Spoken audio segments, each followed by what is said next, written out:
থাইল্যান্ডে পৌঁছানোর পর বিমস্টেক সম্মেলনে ইয়াং জেন ফোরামে বক্তব্য রেখেছেন প্রধান উপদেষ্টা ডক্টর মোহাম্মদ ইউনূস। এদিকে আজ অনুষ্ঠিত হয়েছে বিমস্টেকের মন্ত্রী পর্যায়ের বৈঠক। সম্মেলনের সবশেষ খবর জানাতে ব্যাংকক থেকে যুক্ত হচ্ছেন হাসিব বিল্লাহ। সরাসরি চলে যাচ্ছি তার কাছে। হাসিব, সম্মেলনে আর নতুন কোন চুক্তি স্বাক্ষরিত হয়েছে কিনা আমাদেরকে জানাবেন। কাল প্রধান উপদেষ্টার আর কি কি কর্মসূচি রয়েছে সে সম্পর্কেও বিস্তারিত জানাবেন।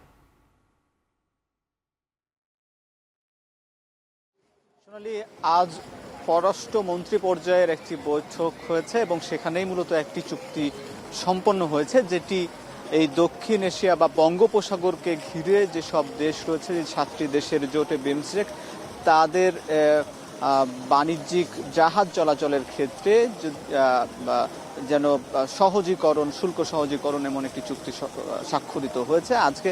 আর তেমন কোনো, এটি মূলত এই বিমস্টেকের একটা এজেন্ডা ছিল যে যেন এক দেশের সঙ্গে আরেক দেশের বাণিজ্য আরও ভালো মতন সম্পন্ন করা যায়, এরকম একটি বিষয় ছিল। এবং আপনাকে জানিয়ে রাখি যে এই বিমস্টেক সম্মেলনটি বাংলাদেশের জন্য খুবই গুরুত্বপূর্ণ, কারণ আগামী 2 বছরের জন্য বাংলাদেশ বিমস্টেকের সভাপতির দায়িত্ব পালন করতে যাচ্ছেন এবং প্রধান উপদেষ্টা সেই দায়িত্বভার গ্রহণ করবেন আগামীকাল সকাল থেকেই। এই বাংলাদেশ সময় সকাল 11টা থেকে 1টা পর্যন্ত এই সম্মেলনটি অনুষ্ঠিত হবে। তারপরই ডক্টর মোহাম্মদ ইউনূস এবং নরেন্দ্র মোদীর বৈঠক হবে এবং সে বৈঠকে যে 2 দেশের গণঅভ্যুত্থানের পর যে অচল অবস্থা তৈরি হচ্ছে সেটি নিয়ে আলাপ আলোচনা হবে। তবে বাংলাদেশের পক্ষ থেকে 2বার আমন্ত্রণ জানানো হয়েছিল যে নরেন্দ্র মোদীর সঙ্গে প্রধান উপদেষ্টার বৈঠকের, কিন্তু ভারতের পক্ষ থেকে তেমন ইতিবাচক সাড়া মেলেনি তখনও।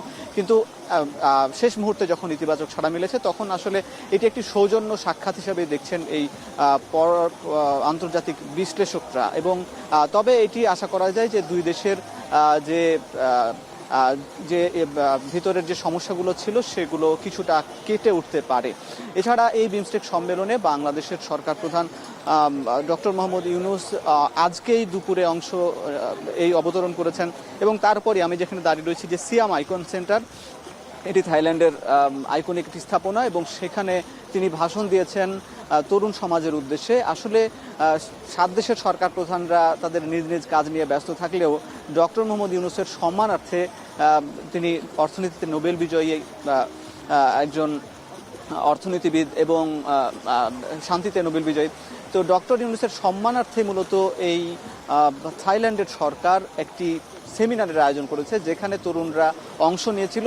এবং সেই তরুণদের উদ্দেশ্যে তিনি বলেছেন, পৃথিবীকে বদলাতে হলে আগে নিজেকে বদলাতে হবে এবং নিজের গ্রাম থেকে বদলাতে হবে এবং নতুন নতুন স্বপ্ন দেখতে হবে। পুরনো স্বপ্ন বা পুরনো পথে যারা হেঁটেছেন সেই পথ থেকে সরে এসে নতুন পথে এগিয়ে যেতে হবে, এরকম তিনি সম্ভাবনার কথা বলেছেন। তরুণদেরকে স্বপ্ন দেখিয়েছেন, তার যে 3-0 তত্ত্ব সেটি নিয়ে আলাপ করেছেন, ব্যবসা বাণিজ্য নিয়ে আলাপ করেছেন, যেন ব্যবসা শুধুমাত্র লাভ বা টাকার জন্য ব্যবসা বাণিজ্য না হয়, যেটি যেন সেবার জন্য হয়। এই বিষয়গুলো তিনি তরুণদের উদ্দেশ্যে গুরুত্ব সহকারে বলেছেন। এই ছিল মূলত সোনালী এই ব্যাংকক থাইল্যান্ডের বিমস্টেক সম্মেলনের খবরাখবর। ব্যাংকক থেকে আমাদের সঙ্গে যুক্ত ছিলেন সহকর্মী হাসিব বিল্লাহ।